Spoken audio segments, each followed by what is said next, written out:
میں ایک ایسی لڑکی کی کہانی سنانا چاہتی ہوں جس کا کوئی قصور نہ تھا۔ سمینہ ہماری محلے دار اور میری اچھی دوست تھی۔ اکثر وہ ہمارے گھر کے ساتھ والی باجی سے کپڑے سلوانے آتی تھی۔ میں بھی وہیں سے کپڑے سلوایا کرتی تھی۔ ایک دن وہ ملی تو بہت افسردہ نظر آئی۔ میرے اصرار پر اس نے اپنی افسردگی کی وجہ بتائی۔ کہنے لگی کہ عجیب سی بات ہے، زبان پر لاتے ہوئے شرم آتی ہے، مگر تمہیں بتا دیتی ہوں۔ چند دن پہلے میری بڑی بہن نے مجھے اپنے گھر لاہور بلوایا تھا۔ وہ اکثر بیمار رہتی ہیں۔ میں بہنوئی کے گھر جانا نہیں چاہتی تھی، مگر باجی کے اصرار پر امی نے بھی مجھے جانے کو کہا۔ بھائی صاحب مجھے وہاں چھوڑ آئے۔ مجھے گئے 2 دن ہی ہوئے تھے۔ لگتا تھا جیسے میرے آنے سے ان کی اداسی دور ہو گئی ہو۔ ان کا ننھا منا بیٹا صرف 1 ماہ کا تھا۔ مجھے وہ بہت پیارا لگتا تھا، اسی وجہ سے مجھے وہاں اچھا لگنے لگا۔ باجی ان دنوں زیادہ تر بستر پر لیٹی رہتی تھی۔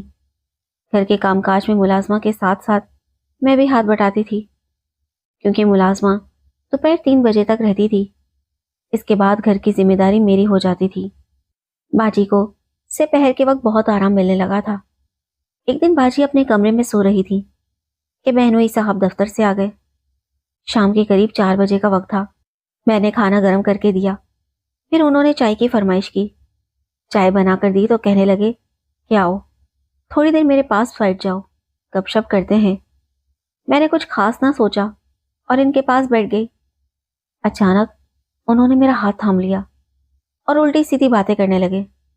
میں اس کے لیے تیار نہ تھی۔ حیرت اور صدمے سے دل دھک سے رہ گیا۔ میں اٹھ کر جانے لگی تو وہ راستہ روکنے لگے۔ میں نے کہا کہ بھائی جان، بہن اور سالی میں کوئی فرق نہیں ہوتا، ہوش میں ہیں آپ؟ میں بھی جا کر باجی کو جگاتی ہوں اور سب کچھ بتاتی ہوں۔ میرے تیور دیکھ کر وہ گھبرا گئے اور کہنے لگے کہ اگر تم نے کسی کو کچھ بتایا تو اچھا نہیں ہوگا، میں تمہاری بہن کو طلاق بھی دے سکتا ہوں۔ یہ کہہ کر وہ کمرے سے نکل گئے۔ میں نے باجی کو تو نہ جگایا، مگر فوراً امی کو فون کر کے کہا کہ بھائی کو بھیجیں، مجھے فوراً واپس لے جائیں۔ میری آواز سن کر امی پریشان ہو گئی اور بھائی صاحب کے ساتھ خود بھی آ گئی۔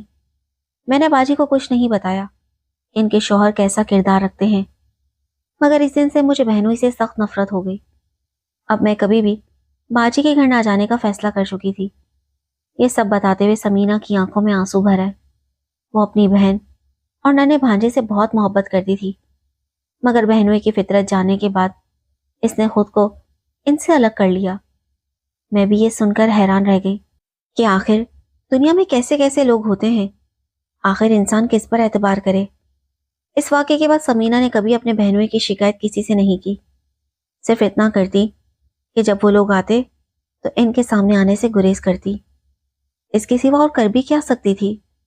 وہ بہنوئی کی شکایت کر کے اپنی بہن کی زندگی میں تلخیاں نہیں گھولنا چاہتی تھی۔ ایک دن سمینہ باجی درزن کے گھر ملی۔ وہ پھر کپڑے سلوانے آئی تھی اور بہت خوش دکھائی دے رہی تھی۔ میں نے پوچھا کہ کیا بات ہے، آج تو بہت خوش لگ رہی ہو۔ کہنے لگی کہ ہاں، میری منگنی ہو گئی ہے۔ میرے ماموں کراچی میں رہتے ہیں، انہی کے بیٹے کے ساتھ رشتہ طے پایا ہے۔ میں نے کہا کہ سمینہ، اب تو تم بہت دور چلی جاؤ گی، نہ جانے پھر کبھی ملاقات ہو یا نہ ہو۔ بولی کہ کیوں نہیں، جب بھی آؤں گی تم سے ضرور ملوں گی۔ ہم جس گھر میں رہتے تھے وہ کرائے کا گھر تھا، بعد میں ابو نے اپنا مکان خرید لیا تو ہم وہاں شفٹ ہو گئے۔ پرانے محلے دار بہت اچھے تھے، ہم وہاں کافی عرصے تک رہے تھے، اس لیے اب بھی کبھی کبھار ان سے ملنے چلے جاتے تھے۔ ایک دن میں گئی تو باجی درزن نے بتایا کہ سمینہ کی شادی ہو چکی ہے اور وہ کراچی جا چکی ہے۔ سمینہ ایک اچھی لڑکی تھی، ہر کسی سے محبت سے پیش آتی تھی۔ میں نے دل سے دعا دی کہ وہ جہاں بھی رہے خوش رہے۔ میرے ایف اے کے امتحانات قریب تھے، اسی لیے محلے میں جانا ممکن نہ رہا اور نہ ہی سمینہ کی کوئی خبر مل سکی۔ یوں ہی 6-7 ماہ گزر گئے۔ ایک دن بازار میں باجی درزن سے ملاقات ہوئی۔